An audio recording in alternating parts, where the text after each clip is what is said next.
याद पड़ गई बिरहा का हमके होश पड़ल। देखा मीनाक्षी तोहरी बिरहवा पर हमार बिरहवा एकदम रेलत जाई चापत जाई। हाँ हाँ यही चपले में तो बुढ़ौती अब दवाइयों खेले पर काम ना हो पाओ। बिरहा का प्रसंग 7 लाइन भूमिका आवा भैया चला।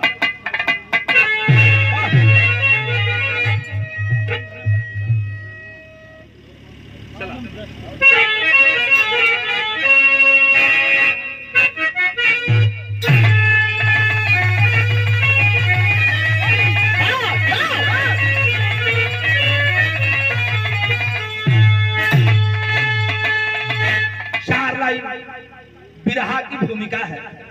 पढ़े लिखे भैया शांति से बाबू निवेदन हो भैया हाथ जोड़ के निवेदन हो 30-35 मिनट ये बिरहा सुन करके तब उठा बैठक हो। जो भैया जाए के भी दिमाग में हो तो वो अबे निकल जाए ना तो बिरहा सुन के जाइए। हमारा रिक्वेस्ट देखिए कबो कबो भेंट होला बड़ा भाग्य है इतना लोगों से भेंट भल है। आई भाई लोग कहाँ से चल के आल हैं तो आप लोग बैठे हैं तो देख के मन करत बगावे के। बरात में तो आजकल बिरहा के स्थिति दूसरा हो गल बा। अइला खैला गैला के देखल के ना आए कुकुर भोज चलत बा के खैलस के ना खैलस इहो के पूछे वाला नहीं थे। ता जमाना बड़ा बदल गइल बा। एक बिरहा का प्रसंग है 4 लाइन भूमिका है। कैसे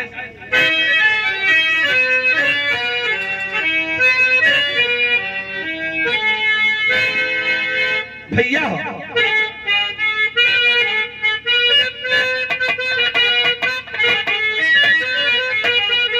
कि कर्म के तार पर जिंदगी चल रही। टैली करब स्वर्गीय बड़के भैया बेचन भैया का जवानी रहत भूमिका कहले के उनका अंदाज अलग रहे। ये उनकर भूमिका बा भैया के आवाज में कैसे बोला कि कर्म के तार पर जिंदगी चल रही। कर्म कुकर्म से सबकी राहें बदलती। जवानी की दरिया में मडराती कश्ती। शिवा दूसरे के किनारे न लगती। बिछड़ जाती मंजिल बिछड़ जाता साहिल। मौजों ही मंजों में राहें बिछड़ती। राह में काल सबके अरे परोसे नजरी। तो भस्म कर दे यह दुनिया रंगीन मचलती।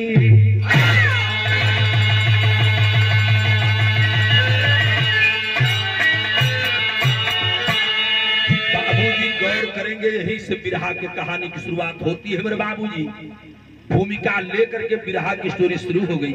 एक लाइन गजल का टुकड़ा बा। वो कौन सा गजल है जरा सा बना के दे दो बेटा।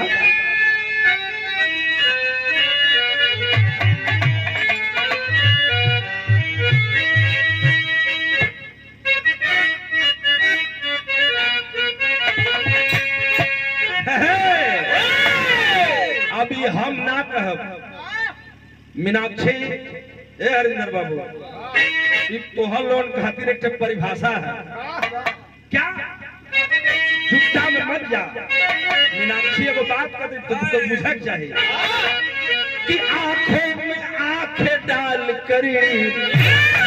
आंखों में आंखें डाल करी हर बात कीजिए।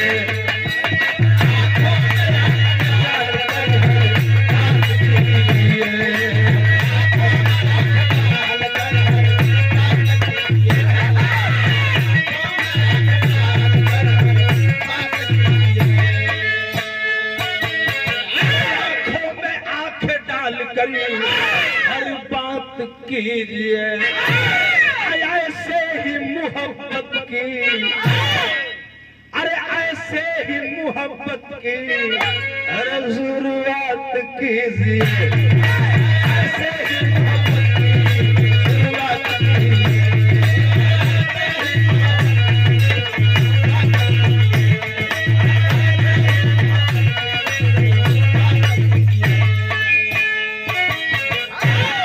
मीनाक्षी जब हम लड़का रही बिरहा के शुरुआत के लिए रही तो कव्वाली के थे अंदाज हमार गजब रहा। हमरे कव्वाली का अंदाज देख करके हमारा एक भाई टोपी लेकर के गाने लगा। वो समय का कव्वाली हम गाते सुना कि इसके नबी को इश्क का, इसके नबी को इश्क का अरे जीना बना लिया, इसके नबी को इश्क का जीना बना लिया।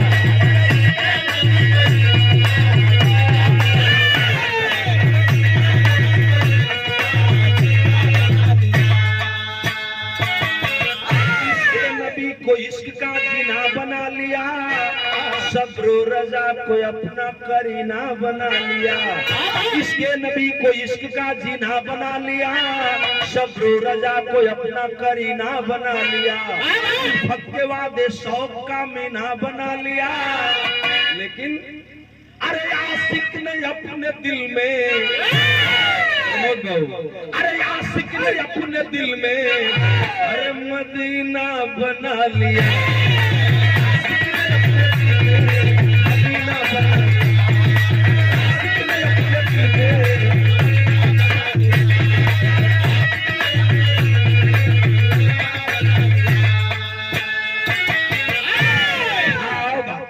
बिरहा का सुंदर लाइन है, कितना सुंदर है बाबू कि अधजल सुराही हरदम, अरे अधजल सुराही हरदम छल छल छलकती है।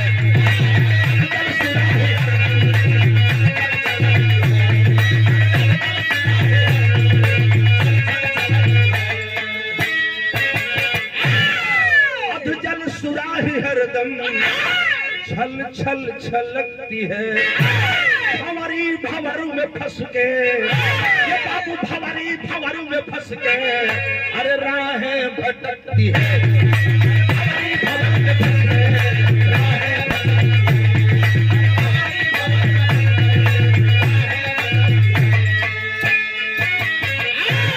कहानी की शुरुआत हो गई। अभी मीनाक्षी के बात आप लोग सुनला बाबूजी। उ कवन राजा रहलन, कहाँ का राजा रहलन, उनका कोनो लड़का न रहल, एगो श्रापित लड़का भल जो नाग हो गल। आधा नाग रहल और आधा मनुष्य रहल। ओहू का मन कैला कि बियाह करब, हमके मेहरारू चाहिए और मेहरारू खातिर बड़ा खरयत कैला। हम कौन बिरहा गावत ही तनी से गौर करब, बड़ी अनोखी चर्चा आ कब्बो कब्बो बिरहा में कहीं सुने के मिल जाई। ये हम बतावे का जाती और कैसा प्रमाण अंत में दूंगा, दिमाग नाच जाई। तनी से गौर करब बिरहा पर।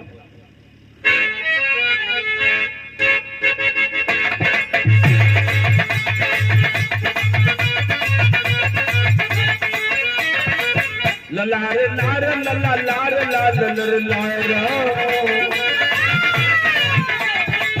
उप सिकंदर की यूनान की कहानी है। गीत इतिहास गाता सदियों की जुबानी है। प्रजा के सेवक जो कि दानी भी कहाते थे, कोई भूखा न रहे ज्ञानी भी कहाते थे। होनी हो के रही जो रही होनहारी थी, बड़ी बीमार एक दिन सिकंदर की नारी थी। बड़ी बीमार एक दिन सिकंदर की नारी थी। सकल संसार से दुनिया का नाता तोड़ चली, सकल संसार से दुनिया से नाता तोड़ चली। मैं अभी संसार से आजाद अपना छोड़ चली, मैं अभी संसार से नाता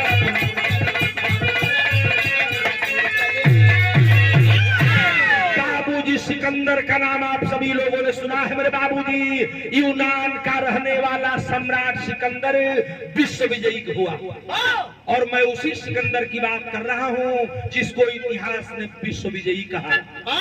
पूरे विश्व पर विजय प्राप्त करके, खून खराबा कर करके, हीरे जवाहरात, मणि मुक्ता हार और सोना चांदी ले जा करके यूनान में भर दिया। बड़ा खुश है कि मैं दुनिया का विजेता हूँ, विश्व विजेता बन गया। बाबूजी विश्व विजेता बन करके यूनान में बैठ करके दुनिया पर राज करने लगा। वो सिकंदर सम्राट पर एक दिन बहुत बड़ी आफत आ गई। उसकी पत्नी जो सबसे खूबसूरत थी, खूबसूरत औरत और दिल से प्यारी औरत, एक दिन बीमार पड़ गई। आज जब बीमार पड़ल सिकंदर का औरत का चचा, तो सिकंदर बड़ा मायूस हो गया। बड़े बड़े वैद्य को बुलाया, लेकिन सिकंदर की पत्नी जो रानी थी, जो महारानी थी, वह बच नहीं पाई और एक दिन दुनिया से नाता तोड़ करके स्वर्गवासी हो गई। सिकंदर की पत्नी जब मर गई मेरे बाबू, सिकंदर अधीर हो गया। लोग कहला ये पंचो जब जोड़ा फूट जाला हो, दुनिया में कुछ नहीं खे बाबू। भाई हुआ, माई है, फुआ है, मौसी है, काका है, फलाने हुआ है, फूफा हुआ है, मामा हुआ है, नना हुआ। लेकिन सच्चाई यही है कि दुनिया में किसी का कोई नहीं है मेरे बाबू। ये वो चीज लोग बतावे लन। एक दिन एगो कवि हुआ हमारा ये बगलिया के मोहम्मदाबाद साइड के, माननीय कवि जी रोने लगे फोन पर हमसे फोन करके, और उनकी बात हमको आज याद आ गई। माननीय कवि जी रो करके एक बात कह रहे थे हालचाल होने के बाद कि आचार्य जी, पत्नी मेरी मर गई, तब से मैं टूट गया, और बिरहा लिखने की बात तो दूर रही, मैं एक दोहा भी नहीं लिख पाऊंगा। और विभूति कवि उनका नाम है, यही मोहम्मदाबाद के बगल में यही रहने वाले घर है उनका। रो करके कह रहे थे कि जोड़ा फूटने के बाद लोगों को एहसास होता है। सिकंदर का पत्नी जब मर गई ना, तो जवन सिकंदर दुनिया पर विजय प्राप्त कर रहलन, विश्व विजयी रहलन, सिकंदर टूट गईलन। और दिल से जब अंदर से टूट गया सिकंदर, तो बिरहा में एक लाइन देनी पड़ी। हमरा तरज कौन बा बेटा?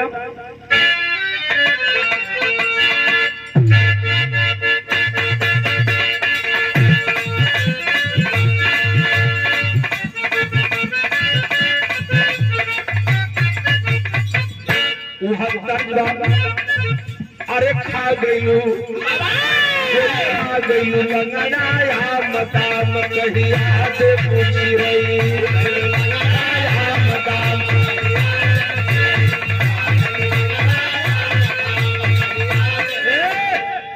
मनोज बाबू सामने बैठे हैं, बिरहा सुनत हुआ। बेचन भैया जब कैसेट करावे बम्बई में गई रहलन, तो ये चंबी कैसेट में गीत गौले रहलन लंगड़ायाम। बिरहा जब मंच पर गावा तो बतावा कि एगो कैसेट आयल बा, जो कैसेट का नाम बा लंगड़ायाम, वही में गीत के गौले रहलन। दूसरी लाइन का गौले देखा, अब हम बताओ कि खा गइलू लंगड़ायाम दाम कहिया देबो चिरई, खा गइलू लंगड़ायाम दाम कहिया देबो चिरई, लगन जो बनवा पगाम दाम कहिया देबो चिरई।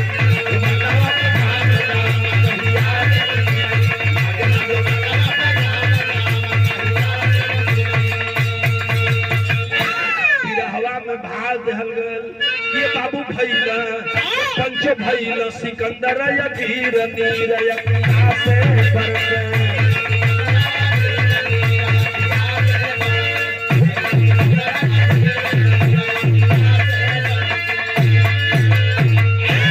लगा सिकंदर, दुनिया पर विजय प्राप्त करने वाला सिकंदर अंदर से इतना टूट गया चचा कि भरे दरबार के बीच में निकलता नहीं था। अब मेरी प्रजा कैसी है, मेरा शासन कैसा है, मेरे लोग कैसे हैं, हाल चाल लिहल भी बंद कर दिलस।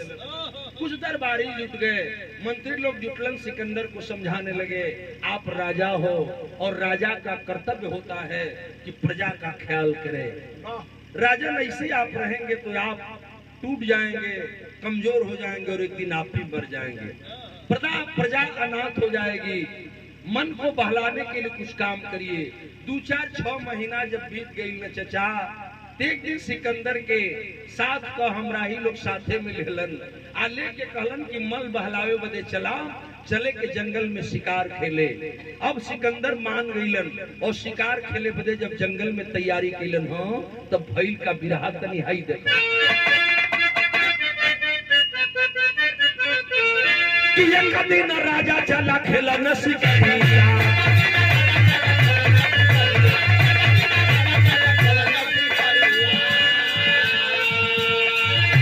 रहिया में मिली एक सुंदर छकरिया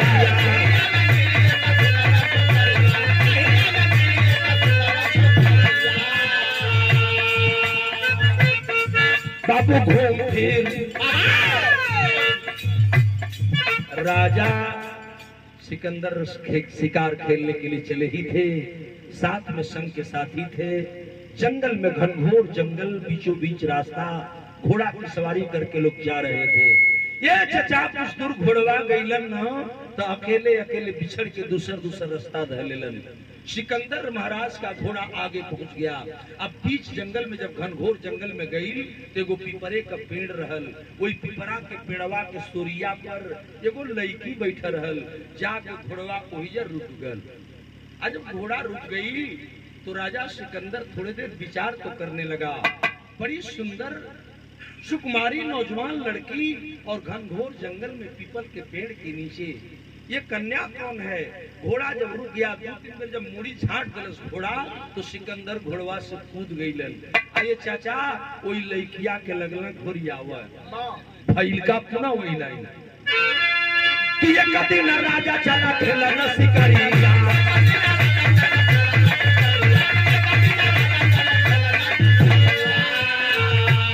रहिया में मिली एक सुंदर कुमारी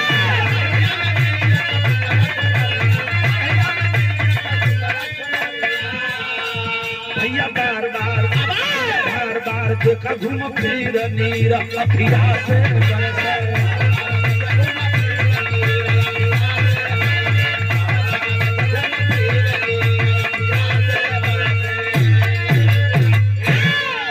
अब रही के वही लड़किया के लगला घोरियावा। बाबूजी सिकंदर सम्राट जब लड़की को घूंघरिया कर देखने लगा, एक तक लड़किया ओठों पर मुस्कुराहट ला करके राजा के कनखी ताका लगल। जब राजा के कनखी ताका लगल सिकंदर का मन डोल गया, जा करके पास में खड़ा हो गया और सवाल कर दिया, अरे लड़की तू कौन है, तेरा क्या नाम है, तू रहने वाली कहाँ की है? जब 2-3 गो सवाल एक के बेर कैला तो लड़किया कहला जैता ना तहरा से का मतलब बा, हम के बानी, हमार का नाम बा, हम केकरा परिवार के हैं, ये से तहरा से का मतलब बा, चले जा यहाँ से, हमको छोड़ दे मेरी हालत पर। और जब लड़की थोड़ा सा गर्म होकर के बोलती है तो सिकंदर का खून खौल गया। कहा है लड़की औकात में रहकर बात कर, तुझे नहीं पता है तू जहाँ बैठी है ये मेरा राज्य है और मैं यहाँ का राजा सम्राट सिकंदर हूँ, मुझे लोग विश्व विजयी कहते हैं। अब तो लड़किया कहलस क्या सिकंदर हुआ तो हमके धमकी देता हुआ, अरे तू सिकंदर होखा चाहे भकंदर होखा जाए जैसे। अब जब और डांट दिल सिकंदर गुस्से में आ गया और गुस्सा में आकर के लड़की से कहा कि लड़की अब तो मैं नहीं जाऊंगा और सुनो मैंने जिद किया तो विश्व विजयी बना।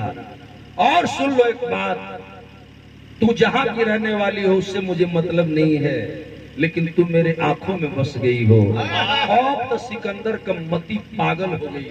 लड़किया बस इतना तो चाहते रहल, मायावी लड़की मायावी जाल फैलोलस, सिकंदर समझ न पौला आप भइल का बिरहा में गजब हो गए।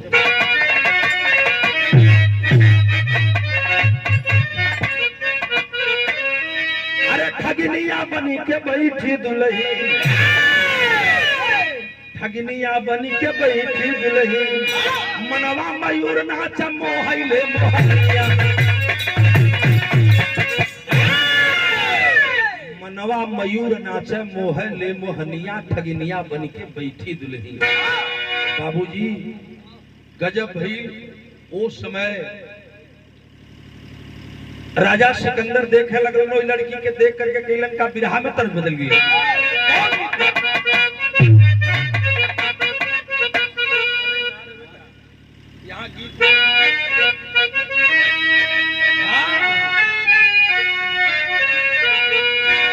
कि छपरा सहरिया में अरे बिकेला रे चरखा देवर मोरा जोगी हो भैया बिकेला रे चरखा देवर मोरा जोगी हो भैया बिकेला रे चरखा देवर मोरा जोगी हो भैया छपरा सहरिया में बिकेला रे चरखा देवर मोरा जोगी रे भैया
सिकंदर आवाज दे दिया, अरे लड़की तू जाओ भी हो, मुझे उससे मतलब नहीं है, लेकिन सुन ले, अब तुझे मैं अपनी पटरानी बनाऊंगा और पटरानी बनाकर तुझे मेरे महलों में रहना होगा। रनिया हंसा लगल, ये चचा जब रनिया और लड़कियां हंसा लगल, कलश के अरे तू पागल तो ना हो गईला, हमके राजकुमारी बना के रानी बना के अपना महल में रखबा, ई केहू बर्दाश्त करी? तू विश्व विजयी हुआ, तोहार मेहरारू मर गई बा। उस समझ नहीं पाया सिकंदर और बाह पकड़ करके खींच लिया और खींच करके अपने घोड़े पर बैठाने लगा। आज जब घोड़ा पर बैठावे लगल तो बिरहा का गीत बदल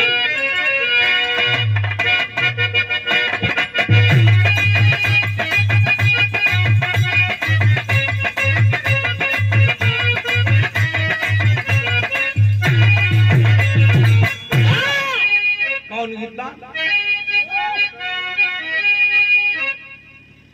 कि कवन करना या बाबू कवन करना सहारे भागे पिया पपिया कबलिया जहरिया रे पिया पपिया कबलिया जहरिया रे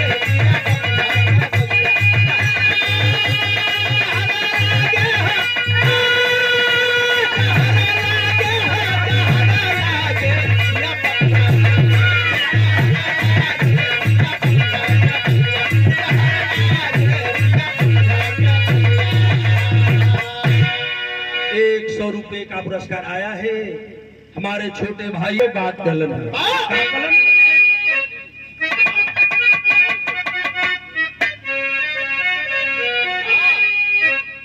कि मनवा कबतिया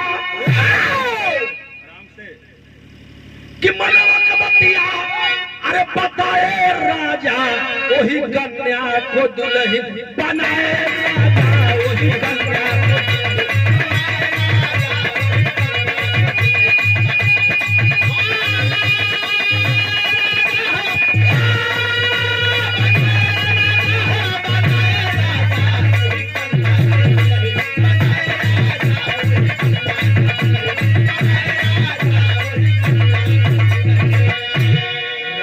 समझ न पौला, वही लड़किया के जबरदस्ती घोड़ा पर बैठा करके और ले करके अपने राजमहल के तरफ चल दिए। और जब चल दिलन देखा जब यही से बिरहा गजब हो गल का भल कि भेदवा का बतिया ना जनलई राजनवा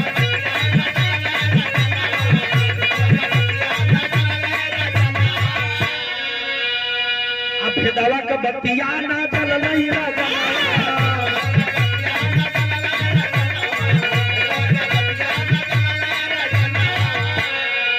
मारे मजा राजा या अपने भवनवा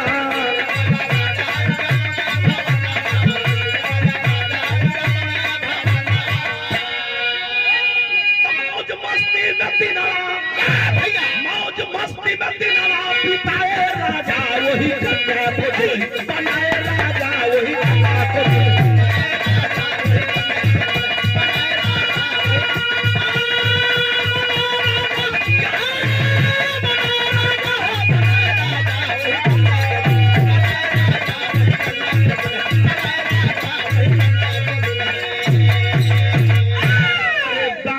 सिकंदर अपनी रानी बना करके उस लड़की को महल में ला करके रख लिया। आज जब महलिया में वो लड़कियां रहे लगल न चचा तो सिकंदर जौले बुझे तौले धोखा कर दिलस। सिकंदर को जब तक समझ में आए तब तक सिकंदर के हालात कैसे हो गए, धीरे धीरे सिकंदर का पूरा शरीरिया सूखने लगल। सिकंदर का जितना शरीर के अंदर खून था, ब्लड था, शरीर के अंदर ताकत थी, वह रानी चूसने लगी। वो रानी बल्कि रानी नहीं है, कौन है अब यही भेद बतलने जा रहा है। धीरे धीरे राजा इतना कमजोर होके लगलन कि अब न चल पावे, न बैठ पावे, न घूम पावे, कुछ कह पावे, न कुछ कह पावे। राजा का हालत बड़ी खराब हो गई। आज धीरे धीरे दशा इतना खराब भई कि देखा एक दिन को घटना घटा जाता। जो सम्राट सिकंदर विश्व विजयी था, औरत के मोहजाल में ऐसा फंसा कि एक दिन को गजब घटना घटल। कौन घटना घटल? बिरहा के गीत में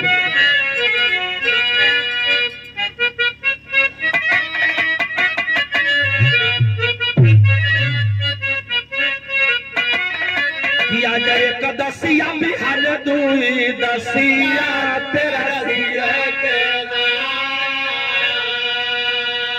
आज एक दसिया बिहान दुई दसिया तेरसिया के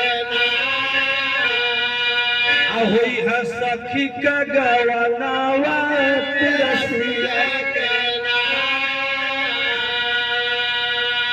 लेकिन धीरे धीरे घेरे लागल अरे दुख का बदरिया रजनावा के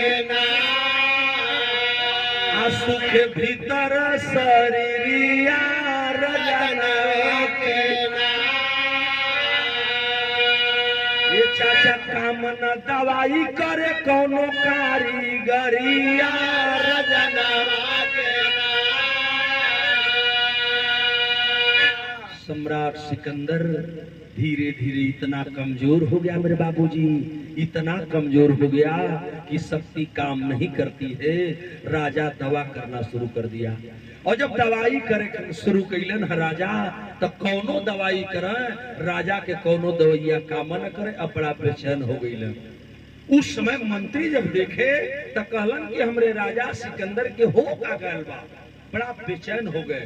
तो आप लोग जानते हैं उसी यूनान में एक बहुत बड़े डॉक्टर रहते थे, जवन हम इतिहास में पढ़ ले हैं। एक वैद्य थे, उनका नाम क्या था कि लुकमान वैद्य बसा, लुकमान वैद्य बसा यूनान नगरिया रजनावा के भेजल वैद्य के खबरिया रजनावा के। लुकमान वैद्य का नाम आप लोगों ने सुना होगा मेरे बाबूजी। लुकमान वैद्य को खबर गई कि राजा सिकंदर की तबीयत बड़ी खराब है और इतनी खराब है कि राजा सिकंदर किसी दिन मर जाएंगे। यह बात जब लुकमान वैद्य सुने तो वह आते हैं यूनान में, और यूनान में जब अलन है ये बाबू तो राजा सिकंदर के देखे खातिर वैद्य जी के लोग लेके गईलन। जब वैद्य अंदर गए तो सम्राट सिकंदर आसन पर बैठा है। देखते ही लुकमान वैद्य हैरान हो गए और गईलन है लुकमान वैद्य राजा सिकंदर के पास पांव पकड़लन, कलाई पकड़ के जो वैद्य का एक सिस्टम होला देखा आजकल पूरा शरीर का क्षेत्र एमआरआई, अरे एमआरआई ना तमाम जांच एमआरआई ना मराई होता शंकर तमाम जांच बा। अब पहलवा वैद्य जी लोग रहा, भैया लोग बैठल हुआ, नस दाबा और नस दाब करके पकड़ना आ सगरी रोग पकड़ले, कहला कि सिकंदर सम्राट हो तुम राजा सम्राट सिकंदर हो, विश्व विजयी सिकंदर हो, और तुम्हारी ये हालत। नस पकड़ ले वो कहला कि ये राजा हमें वो सवाल कही चाहते हैं। सिकंदर कहलन कि पूछिए वैद्य क्या पूछना चाहते हैं। तो वैद्य जी ने पूछा कि तोहार मेहररुआ तो मर गई रहे, तू बियाह कब कर लिहल? अब तो झटक करके हाथ खींच लिया सिकंदर। कहला क्या है लुकमान वैद्य तुम वैद्य हो, हम बियाह कर लेली कि मेहरारू रखले बानी ई जांचे खातिर अइलो हो कि हमार रोग देखे अइलो हो। तब वैद्य जी कहला कि तोहर रगवे बतावत रही, तोहर मेहरारुआ तो मर गई रहे, तू बियाह कहिया कर लेला हम कही बताव। लुकमान वैद्य जब 2 बेर कहला तो सिकंदर कपार धर लेला, कहला कि साला हमारी बियाह के विषय में हमरे घर का लोग, हमरे दरबार के लोग केहू जनता नहीं थे, आई पैदावा कैसे जान गई। वैद्य जी नस पकड़ ले हुए चचा, आ नस पकड़ के कहला कि ये राजा जौने के ले आके घरवा में रख ले बाड़ा, जौना की संगवा तू रतिया भर सूते ल, जौना की संगवा तू मौज मस्ती करत हुआ, वो तुहार प्रेमिका औरत ना बा, वो औरत नहीं है। कहलन कि खबरदार खबरदार वैद्य, इससे आगे एक जुबान भी बोला तो तेरी जिह्वा को काट लूंगा मैं। खींच लिया तलवार, कटार खींच करके सिकंदर गुस्से में हो गया, तमतमा उठा, कहा कि मुझे जो कहना है कह लेना, लेकिन ए लुकमान वैद्य मेरी रानी को कुछ मत कहना। कहला तू रानी ना हो, ए राजा जानल चाहत हुआ तो यही तरह छुरा के मर जाइब। कहलन क्यों? तब वैद्य जी बतौना कि सुना हम बतावत है का बतौना। लुकमान वैद्य तनिया भाई दे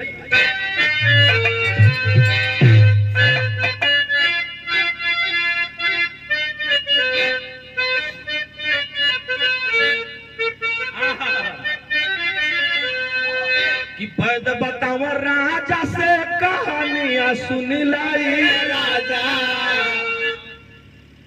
जौना रनिया पर तुमके बड़ा घमंड है कि बड़ा खूबसूरत है, बड़ा बढ़िया माल हम पौले हैं, एकदम गुलगुल्ला पौले हैं, एकदम करकरानी जवानी पौले हैं।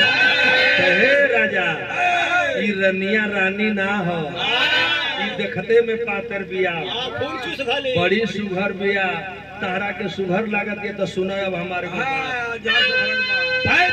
नहीं। अब कहला कि है तलवारवा मियनिया में धल, हमके काटल चाहत हुआ तो काट दी हम, लेकिन सुना ना मनवा हमार बात तो तू जेकरा के रानी बुझत हुआ उ के ह हम बतावत हई। लुकमान वैद्य बताए क्या तनी हई देखा कि वैद्य बतावा राजा से कहानियां सुन लाई। राजा अब बचनिया सुन लाई। राजा हे राजा नाही हई नगिनिया सुन लाई। राजा नाही हई नगिनिया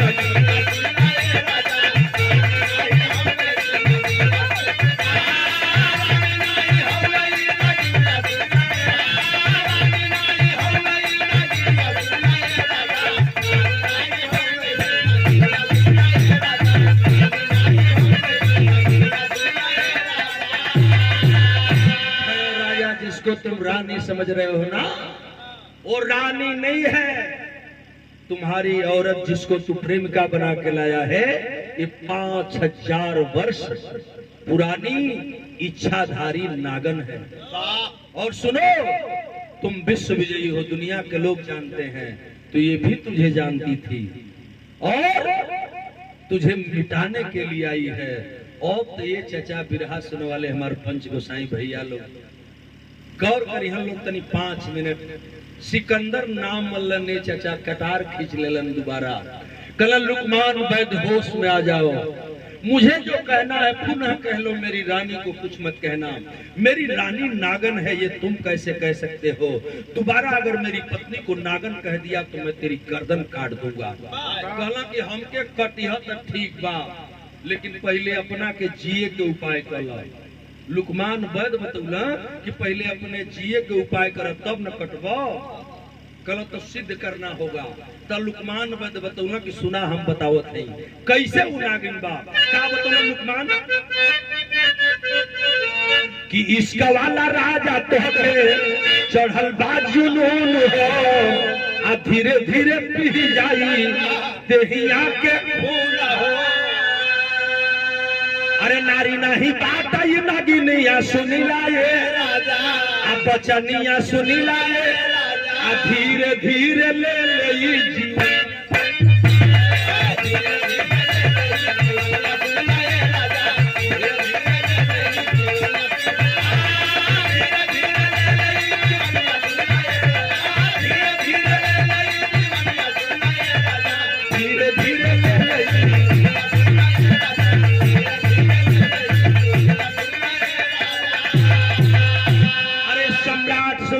नहीं बचोगे तो तुम्हारी रानी जो जिसको घर में प्यारी बना के रखे हो, एक दिन शरीर का खून चूस लेगी और तुम मर जाओगे, तेरी छुट्टी हो जाएगी।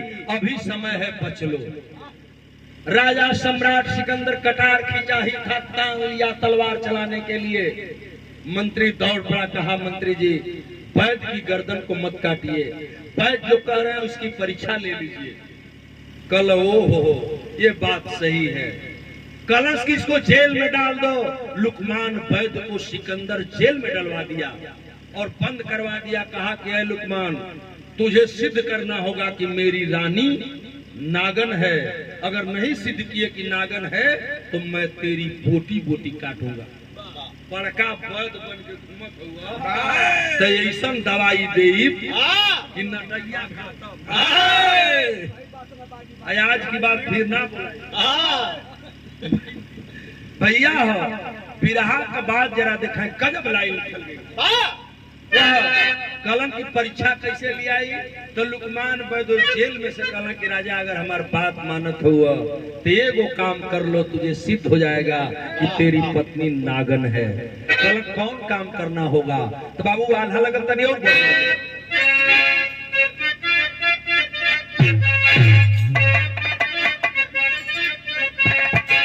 ले ले बा परीक्षा राजा, ले ले बा परीक्षा राजा, अपने रानिया के बदऊ ले ले बा परीक्षा।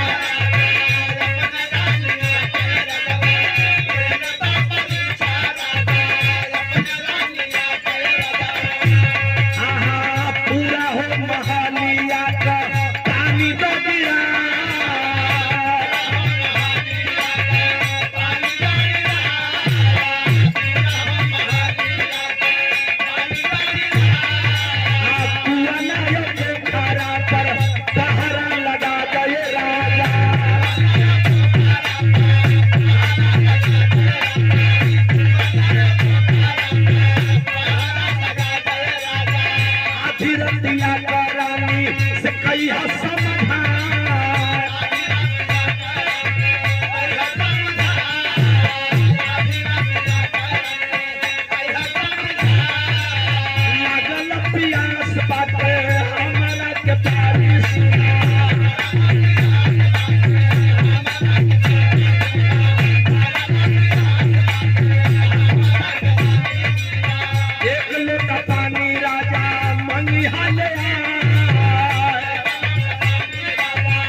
सिकंदर तुझे परीक्षा लेनी है तो मेरी एक बात मान ले, रात भर का मौका तुझे मैं देता हूँ।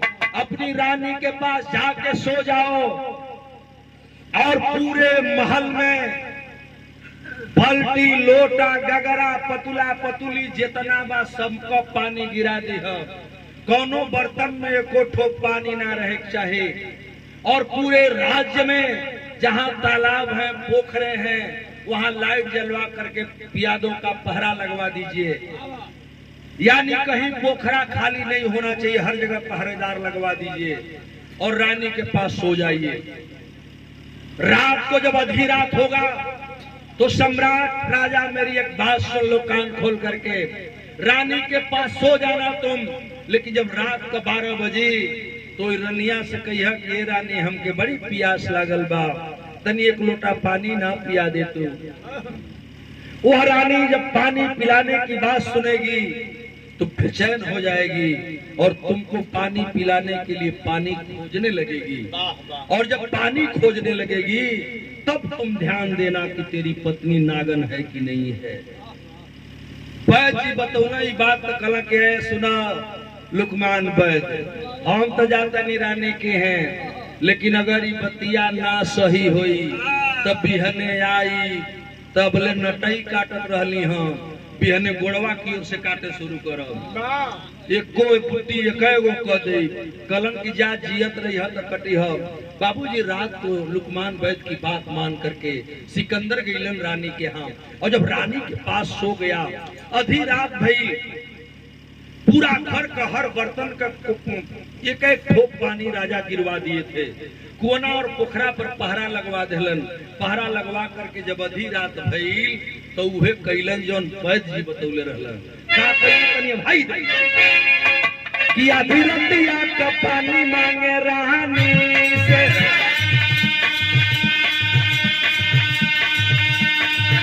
अरे लागल प्यास पानी देती है पिया,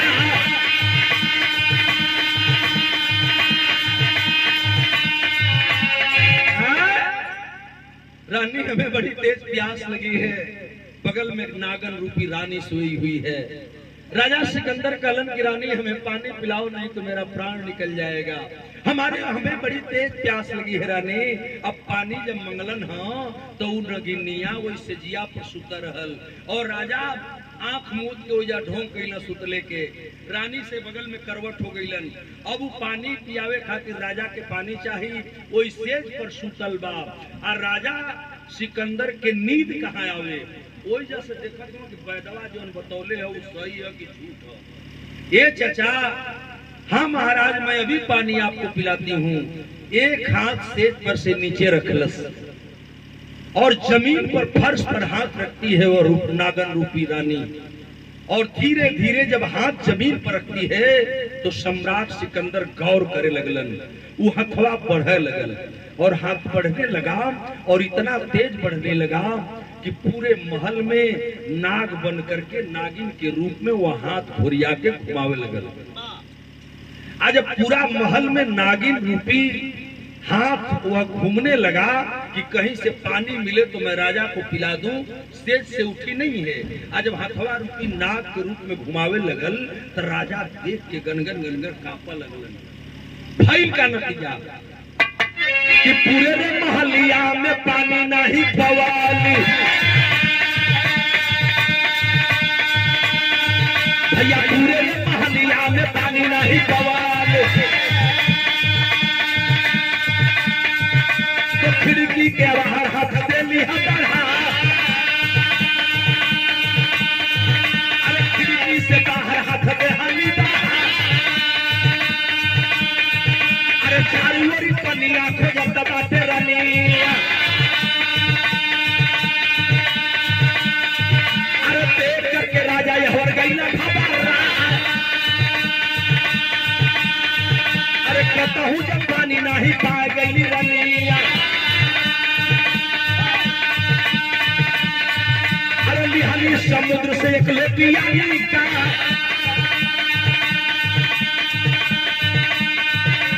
समुद्र से खारा पानी ले आई पिया,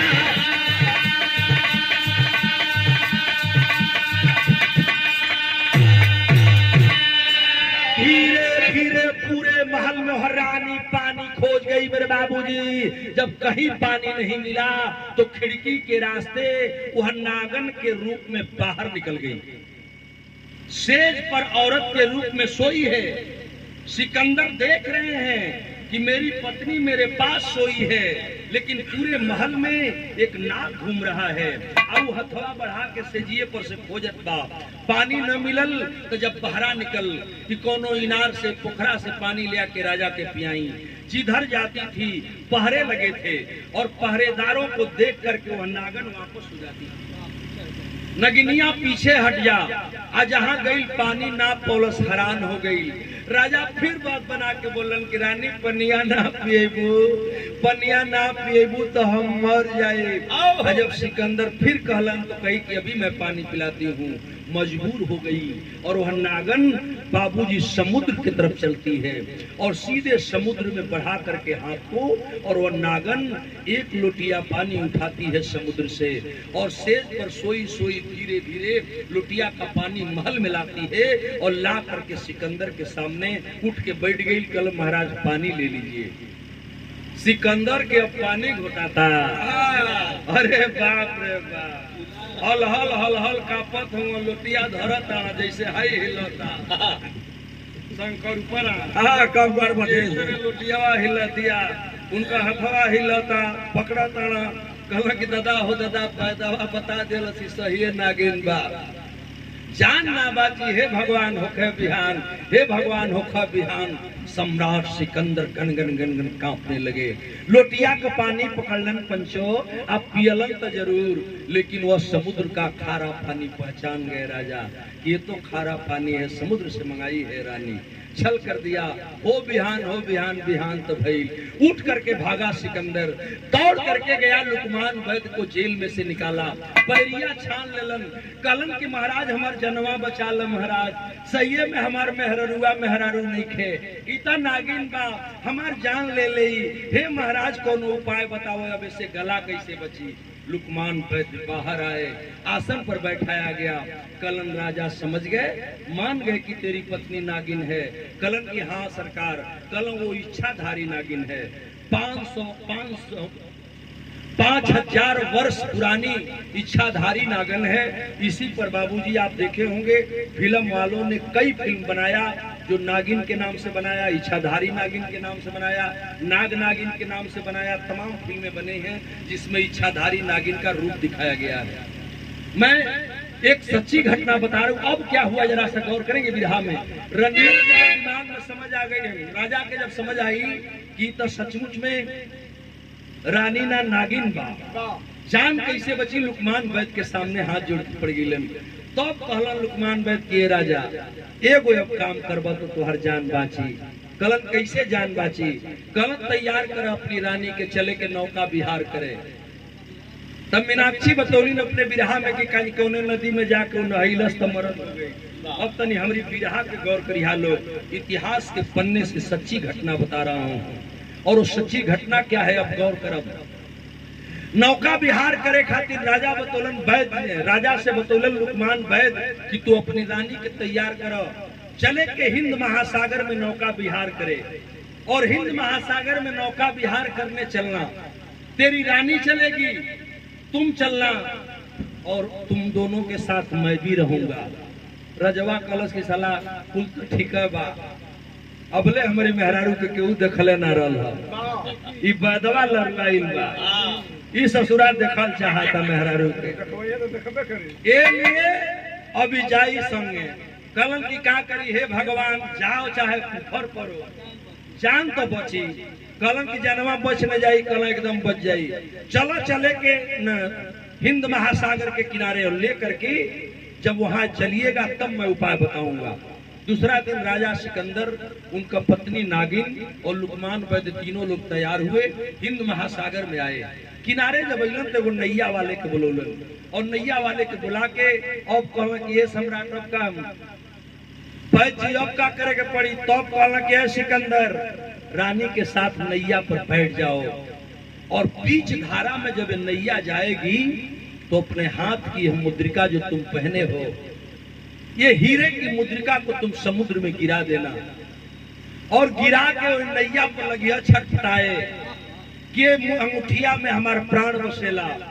झूठे खुदे के नाटक करी, रनिया तो के खुदे ना दे, लेकिन तू खुदे खातिर छरिया खाली। आज जब तू छरियब तो रनिया खुदे ना दे, खाली इतने कहिया कि अंगूठी ना मिली तो हम मर जाई, तो रनिया अंगूठिया ले आवे खातिर जाई। आज जब जाई तो करी बात तू पीछे हट दिया, आगे का काम हम को ले। तो देखा भइल का बिरहा गजब हो गई। क्या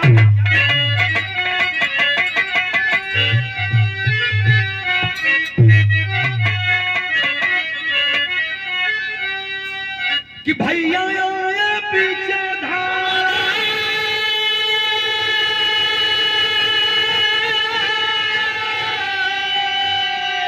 तब राजा लारे वही धारा पीछे पनिया गिराए।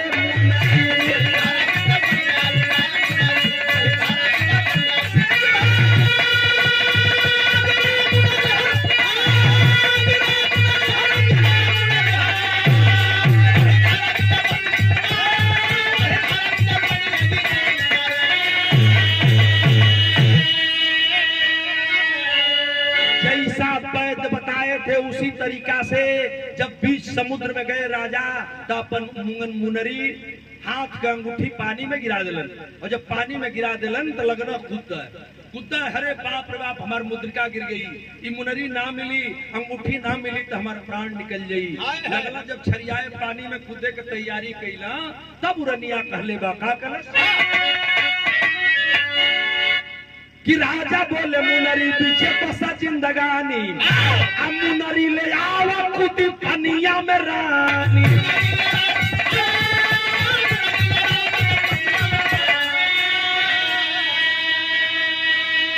लुकमान बैदू पैया तब लगौला वही घरे, वही धारा पीछे पनिया गिराए।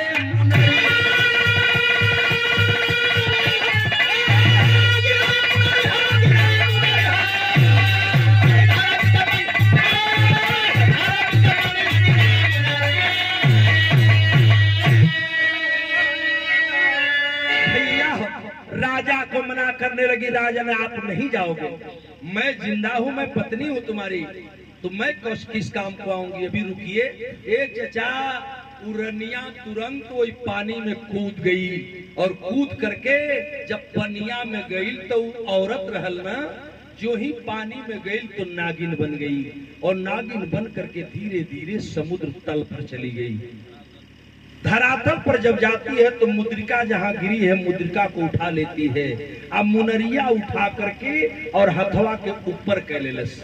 अब तरी से गौर करब, नागन व मुनरिका लेकर के ऊपर आ गई। आज जब ऊपर आई तो राजा से कहला लुकमान बैद कि अब पीछे हट जा, तुम हट जाओ। नौका विहार करने वाले केवट से कहे कि ऐ केवट, जितना तेज तुम नैया लेके भाग सकते हो भाग जाना, नहीं तो तुम भी जाओगे, राजा जाएगा मैं भी जाऊंगा, वो रानी तो जाएगी ही, हम लोग कोई आदमी नहीं बच पाएंगे। कारण का बात तनी साहब हम बताओ, तनी जा सुना। बैद जी राजा के पीछे कैलन, आ नागिन अंगूठी लेके ऊपर आवे लगल। आज ऊपर आवे लगल, जो ही हाथ ऊपर कैलस, हाथ में एक तरह अंगूठी चमकत बा हीरा के। आज जब हाथ का अंगूठी ऊपर गिरा चमका लगल तो लुकमान बैद एक शीशी में एक बूटी का रस लिए थे, और वही बूटी का रस आज मेरे देश के अंदर एक यूनानी दवाखाना चलता है। भैया हो सकल पंच लोग देख ले हुई हम, जगह जगह यूनानी दवाखाना का बोर्ड लगा हुआ है। आज भी हमारे यहाँ यूनानी दवाखाना वो लुकमान बैद की बनाई हुई बूटी के रस पर वो दवा बनती है, और वही दवा यूनानी दवाखानाओं में बेची जाती है। अब तनी हमारी बात सुनिया। वो राजा जब हट गईलन, रानी मुनरी लेके ऊपर आवे लगलिन, तौले शीशी का ढक्कन खोलन लुकमान, आ शीशी का ढक्कन खोल करके आ बूटी का रस ऊपर से गिरावे लगलन। आज ऊपर से गिरल अंगुरी पर, तो ये चाचा जहाँ ले बुटिया का रसवा हथवा पर गई, तहाँ ले बुटिया का रसवा गई, जहाँ ले गई वहाँ ले ऊपरा बहरा जहाँ आई हथवा वो पत्थर हो गई, और रानी का हाथ पत्थर हो गया, और हाथ में हीरे की अंगूठी उस हाथ में की हाथ में ही रह गई, और रानी पानी के अंदर ही रह गई, खाली बहिया ऊपर आई रहल। चिल्ला करके लुकमान बोले कि नैया वाले नैया लेकर के भाग जाओ। ये चचा इतना जने हमन बैठल हैं, पानी में अगर कौनो खोली हुई वस्तु को गिराएंगे तो वो धीरे धीरे फैले लगेला। यानी हमारी बात के गौर करो सब। लुकमान बद जौन बुतिया तरसवा गिरौला जौने से उरनिया का हथवा पत्थर भई रहल, उ पनिया फैले लगल। आज जब पनिया फैले लगल तो जितना दूर में फैले लगल, फैल के पसरे लगल, उतना दूर का पनिया जहर होत गई और नैया लेके नाविक भागने लगा। जल्दी करो, अगर ये पानी का रस हमें भी छू लिया तो तोरी नैया भी पत्थर हो जाएगी। ये डर के मारे नैया लेके मलाह तो भाग गई। कैसो कैसो राजा का प्राण बचा और लुकमान वैद्य बचे, वह मल्लाह तो बच गया। लेकिन बीच समुद्र में, हिंद महासागर में आज भी जब पर्यटन में तीर्थ स्थल घूमने के लिए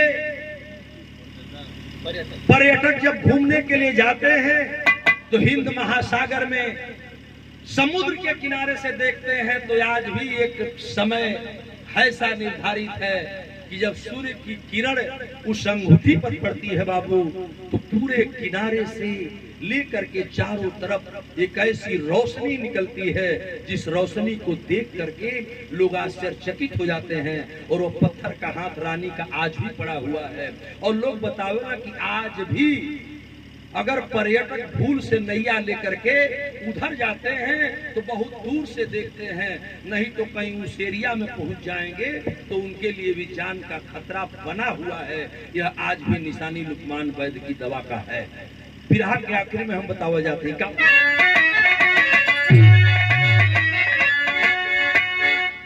कि बूटी वाला रस, अरे बूटी वाला रस पैदा ऊपर से गिराओ, जनवा बचा के राजा किनारे ले आए।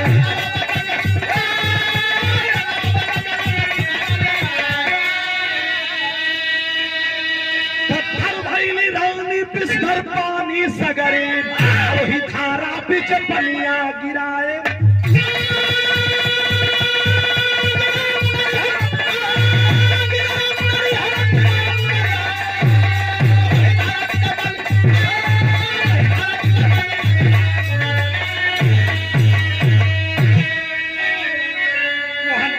वही पत्थर हो गई और आज भी वहां का पानी हिंद महासागर में बिस्तर बना हुआ है जहां बच करके नाविक जाते हैं। बिरहा की कहानी यही खत्म होती है।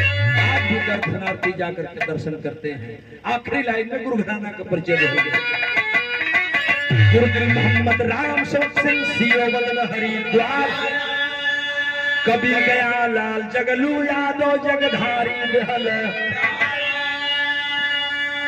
अरे ठगनिया बन के बैठी दुल्ही, आचार्य गौरी शंकर मर्यादपुर।